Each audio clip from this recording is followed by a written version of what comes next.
Hadir ini Allah berikan kekuatan untuk melawan godaan yang terus menggoda kita, terutama pada saat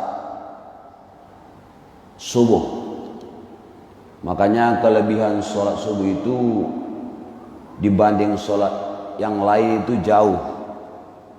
Ya, kalau kita cerita pahalanya, cerita perbandingan, walaupun semua sholat itu yang 5 waktu itu adalah kewajiban bagi kita, tapi subuh ini luar biasa.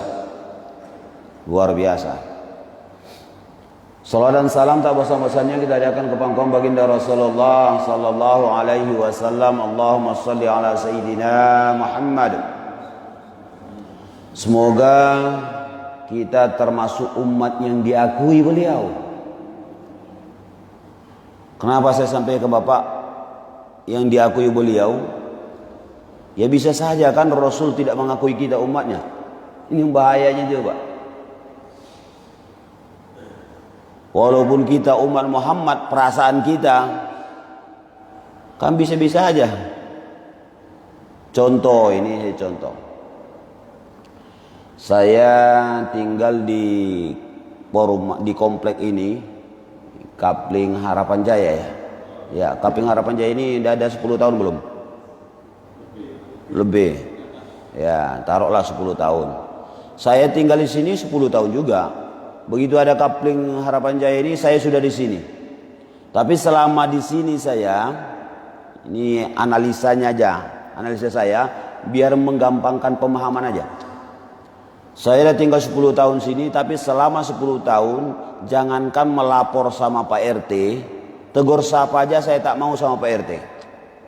Gak mau negur Pak RT, apalagi nak melapor. Karena ada masanya saya butuh sama Pak RT itu. Ada Pak RT Pak? Ada Pak RT? Ah, itu dia. Karena ada masanya kita butuh sama Pak RT. Ada tak? Ada masanya butuh sama Pak RT. Sehebat apapun kita, camat aja butuh sama Pak RT itu. Pada camat yang mengeluarkan KTP kan minta juga sama Pak RT. Ada masanya saya butuh sama Pak RT pada saat saya butuh minta domisili, pengantar mau ngurus KTP lah contoh. Saya ketok pintu Pak RT. Assalamualaikum Pak RT. Kata Pak RT, waalaikumsalam. Dari dalam. Apa hal? Kan gitulah bahasa kitanya gitu. Ada apa? Kata saya ini kan orang Medan. Begini Pak RT. Saya nak minta tolong sama Pak RT.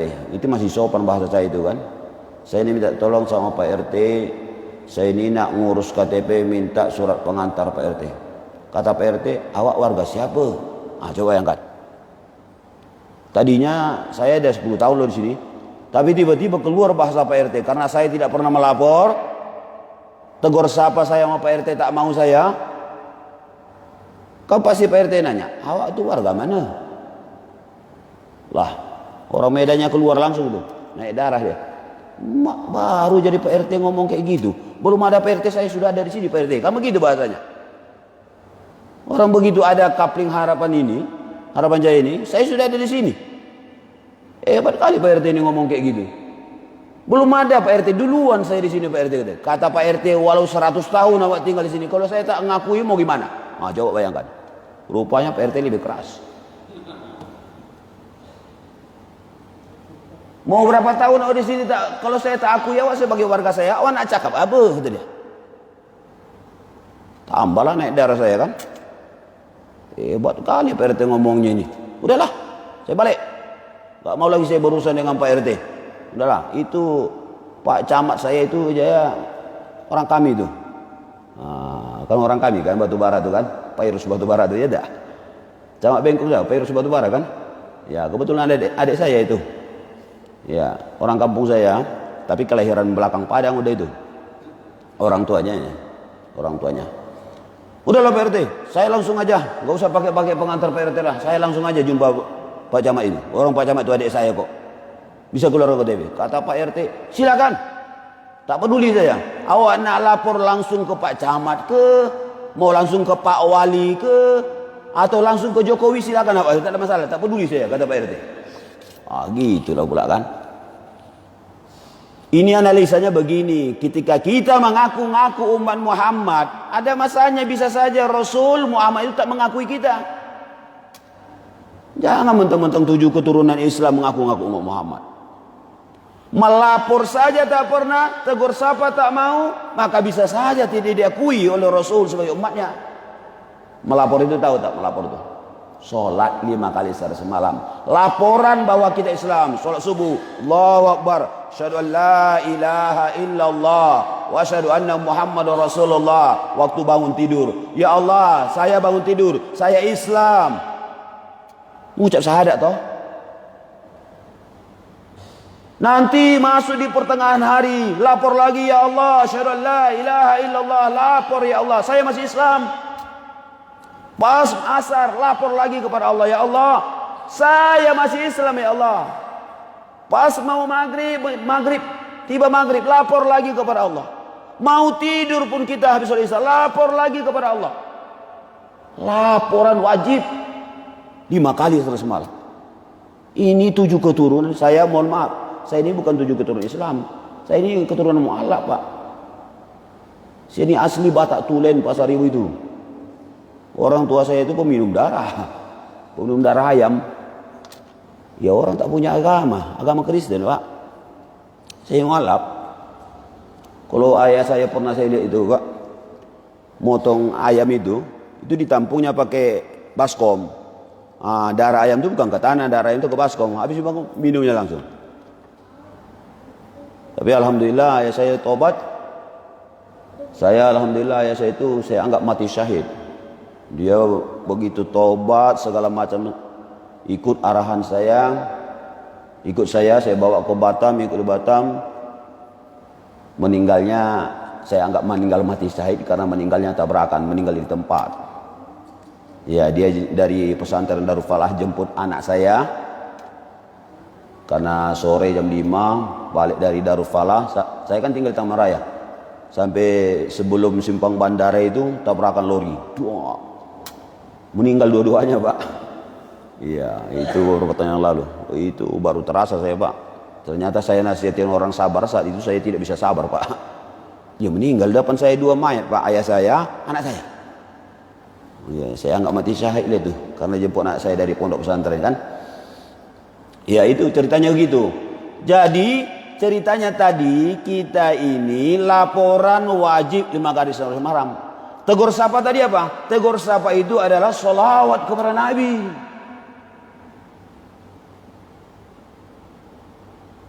Kalau kita laporan saja tak pernah, jangankan tegur sapa udah nggak mau kita. Sholawat nggak mau kita, apalagi anti dengan sholawat, kan luar biasa tuh. Masih ada, Pak, di kampung saya ada, Pak. Masih ada orang ngomong katanya sholawat itu bid'ah kan gitu. Ya tak? Masih ada yang bid'ahkan sholawat sekarang, itu kayaknya jungkir balikkan aja deh. Bid'ah sholawat katanya. Padahal udah jelas itu, hafal semua kita hafal. Innallaha wa malaikatahu yusholluna 'alan nabi ya ayyuhalladzina amanu shollu alaihi wasallimu taslima. Itu ya Al-Qur'an, Pak. Hafal kita itu kan? Hafal kita itu. Innallaha, sesungguhnya Allah, wa malaikatahu, dan malaikatnya, yusholluna 'alan nabi, bersolawat kepada Nabi. Kan gitu. Udah jelas kok. Ngapain pula dibid'ahkan pula itu solawat? Solawat itu bentuk dari tegur sapa kita kepada Rasul. Kalau saya hari-hari ketemu dengan Pak Imam kita ini, assalamualaikum Pak Imam, waalaikumsalam. Hari-hari tegur sapa, hari-hari tegur sapa. Setiap hari tegur sapa. Kira-kira ketika saya tabrakan di tengah jalan, ditengok oleh Pak Imam, perlu nggak saya minta tolong saya? Pak Imam tolong saya tabrakan, perlu nggak gitu? Enggak, karena sudah dekat. Hari-hari tegur sapa. Otomatis. Kalau kita kenal, kita dekat sama dia, kita tengok tabrakan, kan otomatis kita tolong, toh. Orang lain aja kita tolong, apalagi orang dekat sama kita. Begitu dengan Rasul, hari-hari Bu tegur sapa dengan Rasul. Tegur sapa dengan Rasul itu dengan sholawat. Ini jangankan melapor, sholat, tegur sapa tak mau. Kok gitu? Ada masanya nanti kita butuh bantuan Rasul. Saya tidak memperbandingkan PRT dengan Rasul ya. Ini tadi itu biar menggampangkan pemahaman kita saja. Di hari yauma la yanfa'u malu wala banun illa man atallaha biqalbin salim. Pada hari itu kita butuh bantuan Rasul. Nanti setelah kita meninggal ada namanya perhitungan dari Allah Subhanahu wa taala. Pada saat itu kita butuh bantuan Rasul, kita melapor kepada Rasul. Ketok pintulah ceritanya macam tadi. Ya Rasul, tolonglah saya, bantu saya ya Rasul, berikan syafaat ya Rasul, sedikit saja syafaatnya ya Rasul. Kata Rasul, awak siapa? Coba bayangkan. Ngomong apa kita? Ya Rasul, saya ini mulai dari kakek-kakek nenek saya Islam ya Rasul. Mulai 7 keturunan saya Islam ya Rasul. Mau 100 tahun awak Islam, kalau saya tak nak ngakui awak mau gimana? Cakap apa awak? Kata dia. Coba bayangkan. Kalau Rasul ngomong kayak gitu Pak sama kita, 7 keturunan saya Islam katanya. Tapi kata Rasul mau 100 keturunan awak Islam, kalau saya tak ngakui awak mau gimana awak? Kita bilang lagi sama Rasul, naik medan kita itu. Mentang-mentang baru jadi Rasul lah. Udahlah, saya langsung aja menghadap kepada Allah. Kata Rasul, silakan gitu. Menghadap lah. Masuk ke jurang neraka itu langsung kan gitu. Langsung nak tendang kan itu. Itu analisanya tadi Pak. Kita ini wajib melapor sebagai Islam. Tandanya kita masih Islam. Kalau tak melapor-lapor berarti gimana itu? Nggak melapor. Kalau di RT itu tertulis 1 kali 24 jam, wajib laporkan gitu. 1 kali 24 jam. Kita ini sebagai Islam 5 kali 24 jam, wajib lapor. Wajib lapor. Oke? Maka oleh karena itu, ibu-ibu semua rajin bersolawat. Itu satu poin barangkali yang disampaikan. Pak Imam mohon izin,